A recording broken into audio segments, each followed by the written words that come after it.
Cricket মানে কি শুধু ভারত, অস্ট্রেলিয়া আর ইংল্যান্ড? যদি আপনার ধারণা তাই হয় তাহলে আপনি ভুল। আজকের এই ভিডিওতে আমরা এমন একটি দেশের ক্রিকেটের গল্প শোনাবো কিন্তু ফুটবলে ছিল নেদারল্যান্ডসের প্রিয় খেলা এবং নেদারল্যান্ডস ক্রিকেটের চেয়ে ফুটবলের দুনিয়া বেশি পরিচিত। কিন্তু তারপরও নেদারল্যান্ডস ক্রিকেটে নিজেদেরকে নতুনভাবে তৈরি করেছে এবং তারা বিশ্বকাপ টুর্নামেন্টে একের পর এক ঝলক দেখাচ্ছে। নেদারল্যান্ডস ক্রিকেটের এই অসাধারণ যাত্রায় রয়েছে উত্থান পতন, অসাধারণ জয় আর বিশ্বকে অবাক করে দেওয়ার মতো কিছু মুহূর্ত। কিভাবে একটি ছোট দেশ বিশ্ব ক্রিকেটের মঞ্চে নিজেদের জায়গা করে নিল, চলুন সেই গল্পটি শুনি। তবে গল্পটি শুরু করার আগে আপনারা আমার চ্যানেলটি সাবস্ক্রাইব করে দিয়ে গল্পটি দেখা শুরু করুন।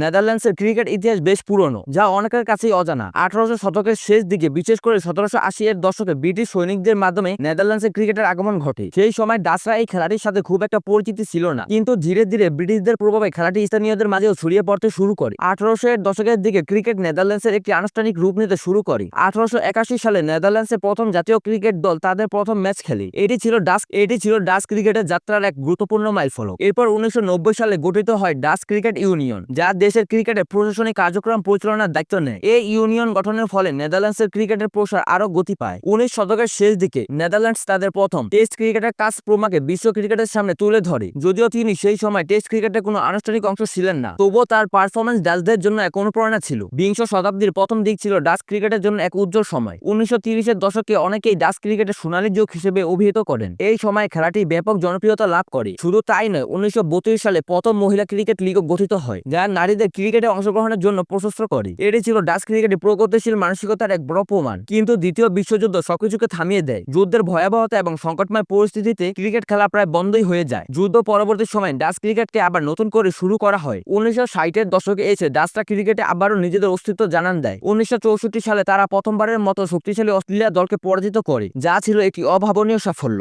এই জয় আন্তর্জাতিক ক্রিকেট কাউন্সিলের নজরে আসে এবং 1966 সালে নেদারল্যান্ডস আইসিসি অ্যাসোসিয়েটেড সদস্যপদ লাভ করে। এটি ছিল তাদের জন্য একটি বড় স্বীকৃতি এবং আন্তর্জাতিক মঞ্চে প্রবেশের প্রথম ধাপ। 1990 এর দশকে নেদারল্যান্ডস ওয়ানডে ক্রিকেটে নিজেদের ছাপ রাখতে শুরু করে। 1966 সালে তারা তাদের প্রথম ক্রিকেট বিশ্বকাপে অংশ নেয়, যা ছিল ডাচ ক্রিকেটের ইতিহাসের এক স্বর্ণোজ্জ্বল অধ্যায়। যদিও সেবার তারা খুব বেশি সাফল্য পায়নি, তবুও বিশ্ব ক্রিকেটের বড় দলগুলোর সাথে খেলার অভিজ্ঞতা তাদের অনেক কিছু শিখিয়েছিল। 2001 সালে নেদারল্যান্ডস ক্রিকেট এক ঐতিহাসিক মুহূর্তের সাক্ষী হয়। তারা আইসিসি ট্রফি জিতে নেয় এবং এর মাধ্যমে 2003 সালের বিশ্বকাপের জন্য সরাসরি যোগ্যতা অর্জন করে। এই টুর্নামেন্টে তারা নামিবিয়ার বিপক্ষে তাদের প্রথম বিশ্বকাপ জয়লাভ করে, যা ছিল এক বড় অর্জন। এরপরে 2007 সালের বিশ্বকাপেও তারা অংশগ্রহণ করে এবং স্কটল্যান্ডের বিপক্ষে আরেকটি জয় তুলে নেয়। একদিনের ক্রিকেটের পাশাপাশি টি-20 ক্রিকেটেও ডাচরা নিজেদের সক্ষমতার প্রমাণ করতে শুরু করে। 2009 সালের টি-20 বিশ্বকাপে নেদারল্যান্ডস ক্রিকেট বিশ্বকে অবাক করে দেয়। তারা টি-20 ক্রিকেটে পরাশক্তি ইংল্যান্ডকে 4 উইকেটে পরাজিত করে। এই জয় বিশ্ব ক্রিকেটে ডাচদের গুরুত্ব আরো বাড়িয়ে তোলে।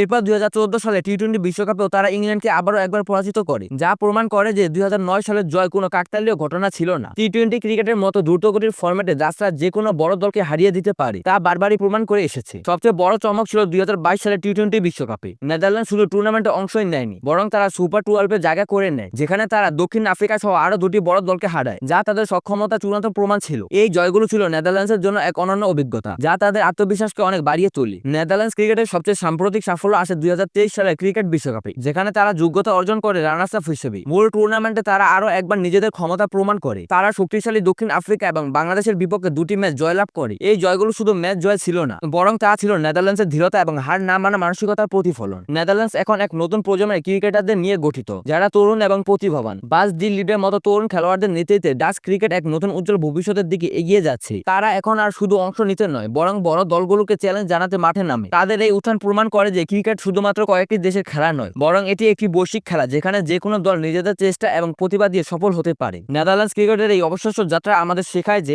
যদি আপনার স্বপ্ন থাকে এবং সেই স্বপ্ন পূরণের জন্য কঠোর পরিশ্রম করার মানসিকতা থাকে, তাহলে সাফল্য আসবেই। নেদারল্যান্ডস আজ বিশ্ব ক্রিকেটে একটি পরিচিত নাম এবং তাদের এই গল্প আমাদের জন্য এক দারুণ অনুপ্রেরণা। আগামী দিনে ডাচ ক্রিকেট আরো অনেক চমক দেখাবে, এমনটাই আমরা আশা করি। আপনাদের কি মনে হয় কমেন্ট করে জানান। আর ভিডিওটি ভালো লাগলে ভিডিওটিতে একটি লাইক দিন এবং বন্ধু ও পরিবারের সাথে শেয়ার করুন। এবং নেদারল্যান্ডস ক্রিকেট কি বাংলাদেশের চেয়ে আরো শক্তিশালী হয়ে উঠবে? কমেন্ট করে জানান আপনার মতামত। আমাদের চ্যানেলটিকে সাবস্ক্রাইব করুন এবং পরবর্তী ভিডিওর জন্য আমাদের সঙ্গেই থাকুন। ততক্ষণ পর্যন্ত ভালো থাকবেন। ধন্যবাদ।